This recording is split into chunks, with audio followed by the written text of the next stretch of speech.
Hello, everyone. Welcome to Museum of Glass. Today, coming in on Sundays, you get to have an extra treat. We have our visiting artist lecture series on Sundays. My name is Jabari Owens-Bailey.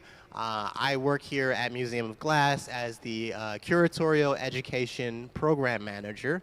And today I'm going to be introducing Cedric Mitchell. Cedric Mitchell ended up getting this residency because he created a project proposal as part of our very competitive pool of applicants for 2024 and ended up getting selected. Cedric Mitchell is a Los Angeles-based glass artist originally from Oklahoma, honed his skills while studying business at Tulsa Community College. He discovered studio glass as an art form while recording music in Tulsa, and subsequently enrolled in a glassblowing course, quickly transitioning from student to apprentice, and then instructor at the Tulsa Glassblowing Studio. He furthered his education under mentor Joe Cariati in Los Angeles, and his artistic expressions draw inspiration from a captivating blend of modern design, graffiti art, streetwear fashion, Memphis design, giving rise to a captivating array of works that span from functional masterpieces, decorative art, adorned with vivid palettes and effortlessly resigned glass designs. In his words, the modern funk design I employ stands out for its vibrant colors, whimsical patterns, unconventional shapes, and the fusion of modernism and postmodernism. It rejects strict aesthetic rules, embracing individuality and self-expression.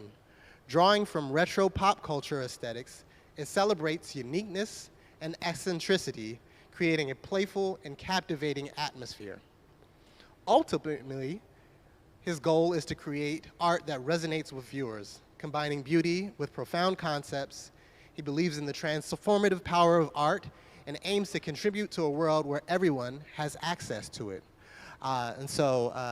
He is a special artist, and we're very lucky to have him here. And without further ado, Cedric Mitchell.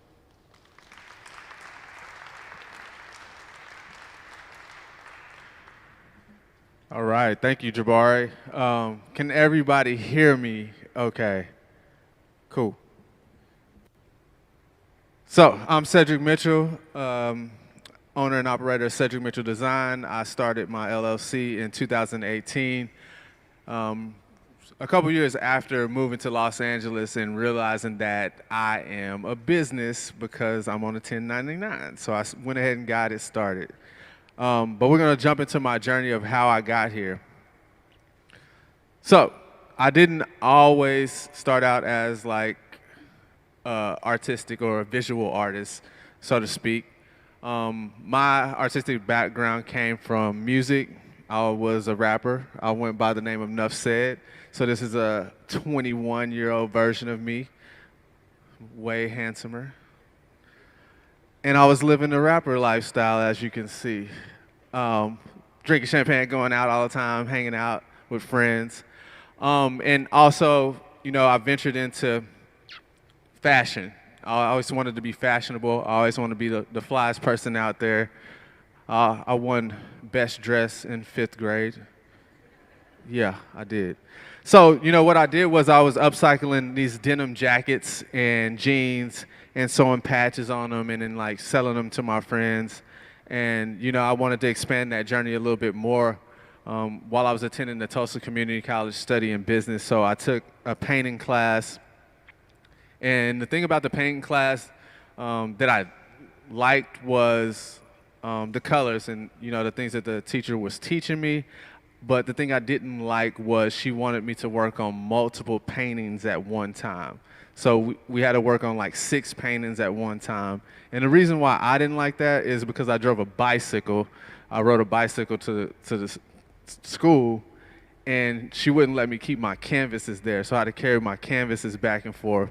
So one day I was like riding my bike and it was raining and like the canvases fell and the paintbrushes fell. So I threw everything on the ground, threw it in the trash, and I was like, I'm done with this. So I took a screen printing class.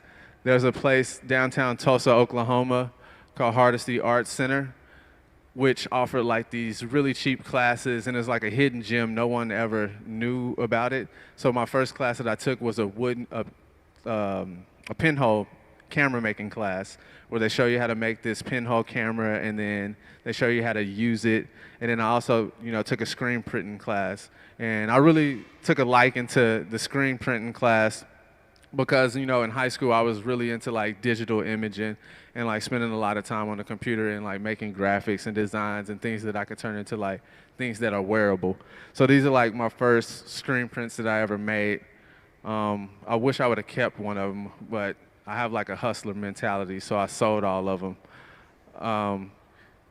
Which brought me to my journey in glass. As Jabari mentioned, I found out about glass blowing when I was in the studio recording the song. So me and my friend Steve, who owned the studio, took a smoke break, and Steve was smoking out of a bong. And Steve was informing me about his friend in Miami who made this bong and how I could take glass blowing at the Tulsa Community College. So Steve programmed my brain thinking that I could make bongs and pipes. So at 1 a.m. in the recording studio, I signed up for glass blowing, excited. So I didn't do any research on it or anything like that. I get to the Tulsa Glassblowing studio, and you know what the first thing they told me? We're not going to be making any bongs or pipes. This is a nonprofit organization. If we see them, we're going to break them. So like my pipe dreams got crushed. But it was okay. This is the first piece of glass I made. It was a glass flower. It wasn't quite a pipe. I showed my friends and they were like really intrigued, but they were stumped about how they would smoke out of this thing. And I told them, you don't smoke out of it, you just look at it. And they were unimpressed. So I got clowned for that one. And they were like, well, what are you gonna do with a flower and a paperweight?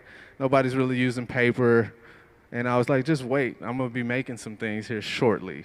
So this is me as a beginner when I first learned how to blow glass. As you can see, I didn't really know what I was doing. I was looking real goofy, couldn't even keep my mouth closed because I was so amazed by the glass and what was going on. But I was always ambitious and, going the extra mile when they were saying, we're going to make these small things. And I was like, all right, I'm going to get more glass. So I was really ambitious. And then, they thought that I was okay at glass blowing. So my instructor, Rachel Johnson, at the time, thought it would be a good idea to view colleges for a degree program. So the first college I visited was University of Texas in Arlington, which I fell in love with the facility because there was air conditioning there. Yeah. And then I went to Hastings, Nebraska. So this is when I really put a stamp on it and confirmed that this is what I'm gonna do for the rest of my life. The thing about the trip to Hastings was I bought a book because I just got into reading books. So I bought this book called The Alchemist. And in this book, The Alchemist, there's this kid, Santiago, who's in search of his gold and, this hidden treasure that this guy told him he had. And I was really just intrigued by that and the transformation of my life. And then there's another excerpt of the book where Santiago gets robbed by a guy and he loses all his money and he has to work at this glass shop. And I was like, what's the odds of that? That just happened to me. And another thing was in the book, they mentioned take heed of the omens.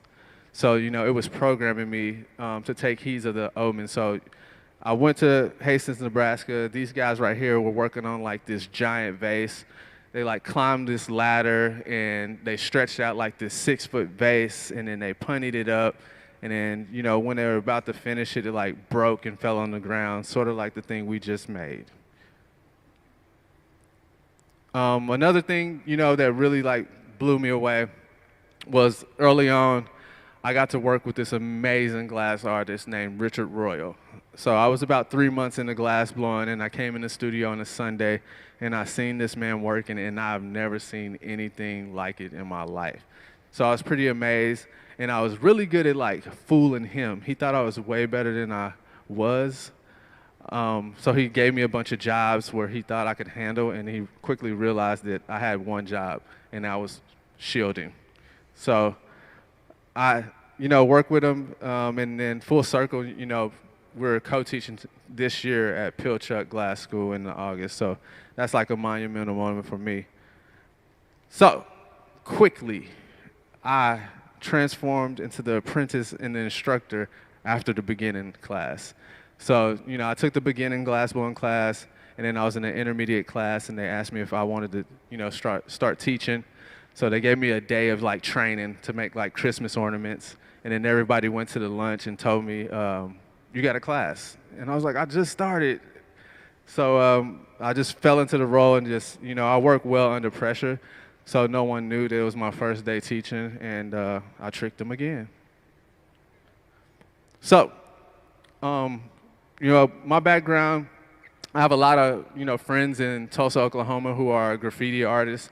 They're actually pretty genius because they're a graffiti artist, and then they opened a graffiti supply store, and they also cleaned up the graffiti. So they're like supplying you with the stuff and then cleaning it up so that the city would make it okay, and then they do murals and stuff. So I wanted to make something to be closer to that art form because I'm not a good graffiti artist. So I'm like a shadow artist. So I made these like graffiti spray can jars where they could like store their caps in them. And the inspiration behind this actually came from like Benjamin Moore and the exterior folds that he would put on his vessels. So this is my artist statement. It's pretty simple. Just be gangster about it. Whatever you do. But no, this is like my first casting project. I learned from a friend, Nick Fruin, who's the glass coordinator at Penland School of Craft. And I spent some time with him, and he showed me how to do some glass castings. Everybody freaked out when I brought this prop gun in, and it was a mess.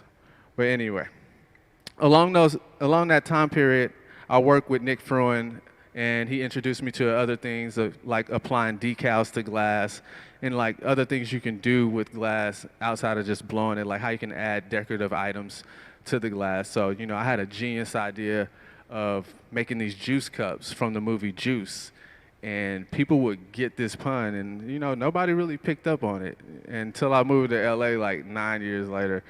So that idea was short-lived. These vessels right here came from a series where I didn't really know what to make. The glass quality at the Tulsa Glassblowing School wasn't that great. So, I just had to use the tools that I had. So, I made these forms, the cemented bowl, which was inspired by like the Jordan 3 shoe, the cemented 3s and the cemented 4s. So I wanted to like create some type of pattern and texture there. And then also like I was really into cold working. So creating like this illusion and polishing the lips to where you look in it and you get this like optical illusion. And then, I journeyed a little bit further in my first 2 years of glass into like vessel making, working on like basic shapes and forms and then breaking them down into like combination forms like you see here. And then also gluing things. So this is where like the stack pieces originated. And then, I was 2 years into glass blowing and just like making things. And then someone introduced me to gluing forms. So that's how I would achieve scale in these vessels here. So another monumental moment for me was in 2014. I went to the Glass Art Society conference in Chicago, and I met this guy on the left. His name is Joe Cariati, and I was kind of stalking him on the internet because this is back before Instagram existed. Really, it was like back when it was a gated community, and you had to have an iPhone to actually be on Instagram. So I seen this video of Joe Cariati actually doing these like glass tricks, and they're like bumping young guru skills and like doing all these things. And I was like, I gotta be there. I gotta figure out how I can get to Los Angeles. So I met Joe Cariati at the gas conference, and he invited me to help him with his demo. And then he also invited me to a studio party that he hosted with Danny White, the guy in the tank top there. So I flew out there to Los Angeles, went to the party, left my wallet in El Segundo. It ended up coming to me a year later. So that was the omen that I was talking about previously. So following the omen. So I moved to LA. And then, in 2018, 2019, right before the pandemic is like where I kind of like started making work for myself. I took a back seat when I moved to LA in 2015 just to like work with Joe Cariati and his team and learn a few things. And then, most of that was spent in the back of the shop, cold working and doing like some of the grunt work, but just being patient and knowing that my time would come. So, ventured into like the pandemic, it really struck fear into me and like working for people and how risky that was. So what I did was I started a Shopify. I had a 30-day free trial. There was an app inside of that program to where you could get images shot for $39, and then you can just plug it right into your Shopify. So I did that. I made a couple vessels, and then expanded into like these candles, which would actually, once you burn them out, you could use them as a cocktail glass. And then I had a chat on my website, which caught the eye of Heath Ceramics, a big ceramic house in San Francisco and Los Angeles, and I started working with them. So this relationship has been going on for about 3 years now, where I create 2 collections a year with them, so a winter collection and a summer collection. And it really helped me gain skill. It started out with these simple tumblers and these cocktail mixing glasses, and then we came into like more complex shapes. So I had an idea of like making these, the prompt was a Bauhaus design. So I made these vessels like this triple bubble form and a cone and a sphere and a cylinder and a sphere, and they loved it. And they placed the order for 20 each. Dumbest idea ever. Because you have to make them all the exact same size. So I really like gained a lot of skill from that project. And then another thing that helped my career was Twitter. So I made this kinetic glass here for a commission for a guy in Dallas, showed it to him. I was fully sure that he was gonna love it, and he hated it. So he didn't want it, and then I posted this thing on Twitter, and it got like 60,000 views, and then people were trying to buy it in like 24 hours, and I didn't really have it figured out yet, but I was just taking people's money. And I figured it out. Everybody got their product. I also got better images of the work, and then it expanded into different colorways. So you'll see these probably featured in American Craft magazine coming soon, or Sotheby's Reside magazine as well. And residencies like this also help you develop new skills. And this one, like this form here, we're looking at as a compound form inspired by like Japanese ceramics. I'm a big fan of like Japanese ceramics and the shapes that they create. They're like some of the hardest shapes to create in glass. So, I'm really a technical artist when it comes to like making glass. And then I kind of like ventured out a little bit more. Like these things are pretty giant. They're like, the one on the left's 4 feet tall. So I did a residency at Corning Museum of Glass right after the pandemic, and came up with these like playground equipment type vessels. The one on the right is called a giant stride. The one on the right is called small stride. And it's actually the name of a playground equipment. It also represents the strides that were made during that residency and how I kind of upped my game. And then also bringing it back to more compound shapes, and then some of the things that I love, like Incamo techniques, so taking a cylinder and connecting a sphere to the bottom, or a cone and connecting a sphere to a bottom to make these beautiful vessels here. 2 years ago, I got the opportunity to be a gaffer at Tulsa Glass School. So that was a huge opportunity because I got to work with one of my favorite artists, and probably like the second or maybe first, don't let him hear it, best glass blowers in the world, Dante Marioni. So, it was just a pleasure to be able to work with him and then, build a relationship and become friends. We had a good working relationship there. He would actually create the patterns on some of them. He's really known for the Reticello pattern, so we're making things for an artist who's native, and she wanted a lot of baskets and a lot of hats.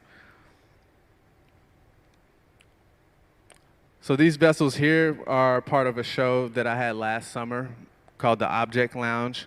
And it's a collection of vessels that I made throughout residencies last year, and exploring different things. Like I've never done a lot of, pattern, such as like cane techniques or Marini techniques, and just, exploring different forms and just trying to make it as difficult as possible.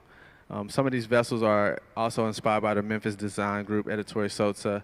So like some of these right here, like this Incamo vessel, it reminds me of the clay forms that he would make in combination with glass, employing the same Incamo technique. And the thing that I really like about the Incamo technique is, is a real precise method of connecting these two things. It has to be spot on. You only get one chance, one shot, and if it's not right, you gotta try again.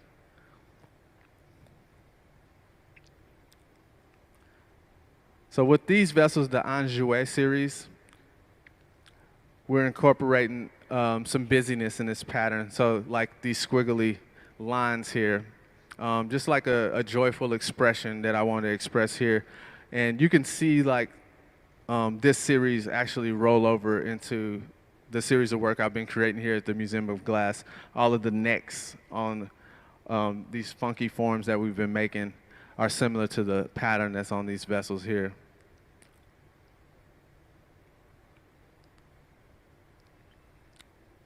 So this is just a little bit more close-up of the Object Lounge forms. And then we get into where I start developing the narrative around the modern funk aesthetic. I'm really drawn to like the Memphis design group, and decided, I need to start developing my own language for the things that I was making, which is like a mixture of, the Memphis design movement and Nickelodeon. So like all these things remind me of like Nickelodeon. And then, I get a lot of comments on the internet. I like the bad ones sometimes because this one woman said, "This looks like a dog toy." And I was like, cool, thanks. But they just remind me of like playful childhood items, like, toys from the 90s, and then these like bright colors. I really like this neon green color. It reminds me of Gak from Nickelodeon. And then, further in the narrative, like some of these objects could be other functional items. Like this could be a stool, we can transform this into a stool one day, and then just broaden the modern funk aesthetic into other design items. This piece right here has recently been acquired by the Chrysler Museum in Norfolk, Virginia, so it's in their permanent collection. So that's like a big achievement that I'm grateful for this year. And then I'm always asked about my inspiration. So, most of my inspiration comes from like these Pinterest boards that I create every year. So, I build a lot of like boards of like what I'm drawn to. So like, there's a lot of things like color and pattern in here. So like, Rocco's Modern Life, like the pattern that he has on his shirt. My boy Filbert has this weird pattern on his shirt, or on his turtle shell. And then like even the patterns in the background is a pattern everywhere. And then you got Donnie with the shorts there. And then my guy, Macho Man, he just kicks it up to the highest notch, always. And just more of those patterns, and like trying to figure out how we're gonna employ these patterns and techniques into, my work, and then develop more of my design language. And the other cool thing about, living in Los Angeles is you get to do cool things like commercials. So I got the opportunity to do a Fitbit commercial. I definitely don't listen to my body. I just go hard all the time. And also had the opportunity to work with Nike to do a month-long Air Max campaign for Air Max Day.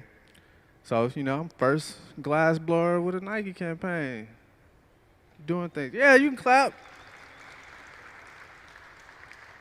Yeah, and you get to blow glass in the Matrix, in this like faux glass furnace with no fire in it. And here's my information if you want to follow me, like and subscribe. Any questions?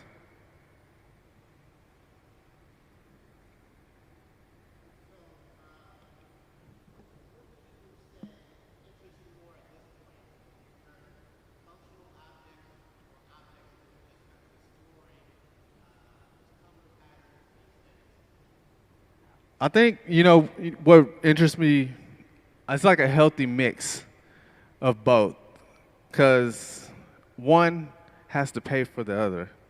So like the functional items um, is what keeps me busy, like the production work, and then trying to, come up with something new. And then, like I said, I get good and bad compliments on things, and I always take heed of those bad ones. Like some people are like, well, it looks like IKEA, or it looks like Pier 1 Imports. So you're like, all right, let's see Pier 1 Imports copy this pattern I just threw on it. Or let's see this company in Australia copy this cup I made now, which they did. Um, so like, creating those functional things, and then also like, taking it to another level, like how can we take it into like the world of lighting? That's like an untapped thing for me. So like that could, be a more profitable market there. And then, how can we have fun? So, and then also those things, those production items help me employ people to further their skills. And then, we can do more and send them to places to where they can like take a class and then further their skills even more. Because I don't always want to be making all the functional things and the production work. I want to just do fun stuff, like being here and doing this type of work and these playful things, and then having a plan and then see how it goes, and then just like, going with the flow of it. I really like what's been happening here this week. And the work that we've been pumping out. It's kind of like, it looks like a production set, and how we got all these vessels here now, So, any other questions?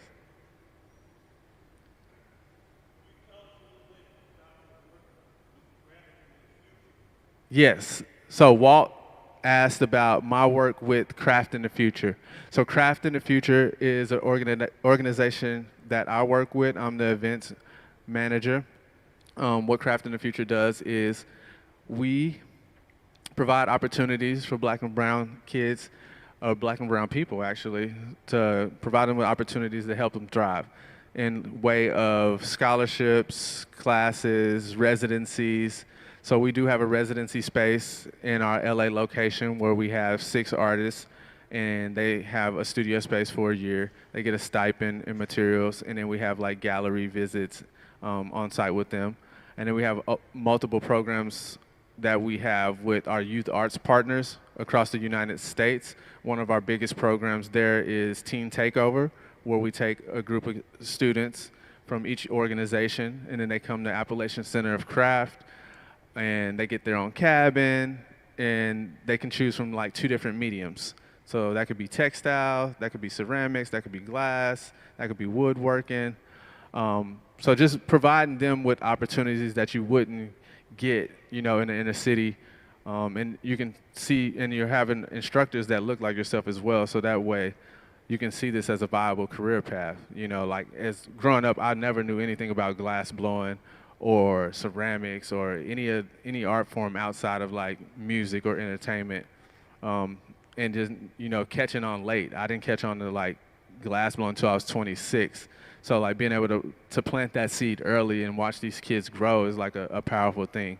So like also right now we have our Better Together residency at Pilchuck Glass School, which they have agreed to host for 5 years. So that's going on right now. So I'll go to that next, and just to make sure every artist has everything that they need and they're taken care of, because that's a big thing, for them to have everything that they need in transporting the work back, and then, the funds to do it. You got to pay bills at home, so like making sure all those areas are covered.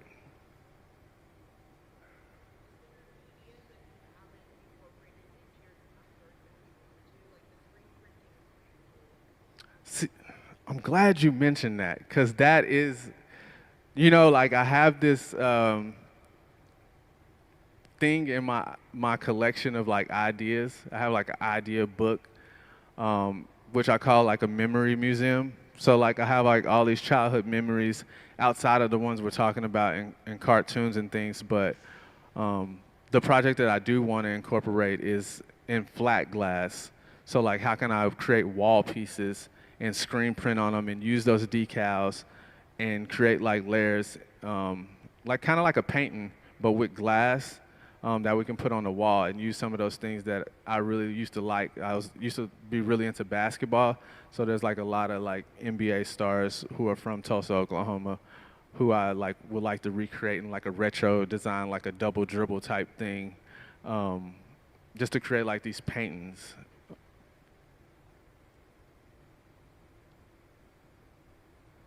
Any other questions?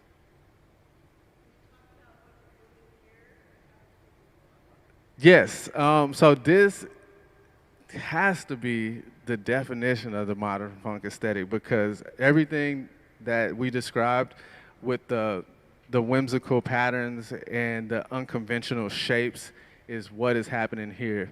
It started out as an idea when I was driving to the studio with this vessel on the far left, the smaller one, and I didn't know what I was going to make that day. And then, I just thought of it right then, and I was like, all right, we're going to do this. I told my guy, Tyler, and he was like, okay, we got it. So I didn't know how we were going to make that squiggly neck, but I had an idea of how it would be made, and we tested it, we tried it, we made that one, nailed it, and I got lucky. I get lucky a lot. And then we bring the idea here and, tested it out with these Marinis. So the thing there was, in my residency at Corning, I wanted to create a cheetah print pattern. So I pulled a bunch of Marinis for the first time, actually. I've worked with people in that form and helped them make it. And that was my first time actually doing it. So I held on to these for a year, this Marini, this cheetah print Marini, and really didn't know what I was going to do with it until now. So, and then as we blow them up, they get large, and then they bring this like painterly effect. And it also reminds me of graffiti, like how you like outline something with the graffiti. So like the black outline and then some of the shading that's happening inside of that Marini in that pattern. And then just, making this shape and then funking it up a little bit, just really messing it up. And so that way it's off center a little bit and it's off, and then putting this like squiggly neck on it. So we're still doing like traditional things like the Marini pattern and the Encamo technique, but it's just a little weird in a little wacky way. And it's loose, it's free form. We're having fun. We're not worried about anything like breaking or being straight or off center. It is what it is, and it is just embracing that. Any other questions?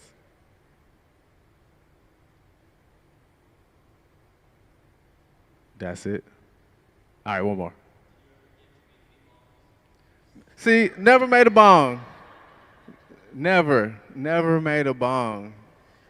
We could drill a hole in one of these things. Any other questions? All right, I think that's our time. Thank you guys for coming out. I really appreciate it.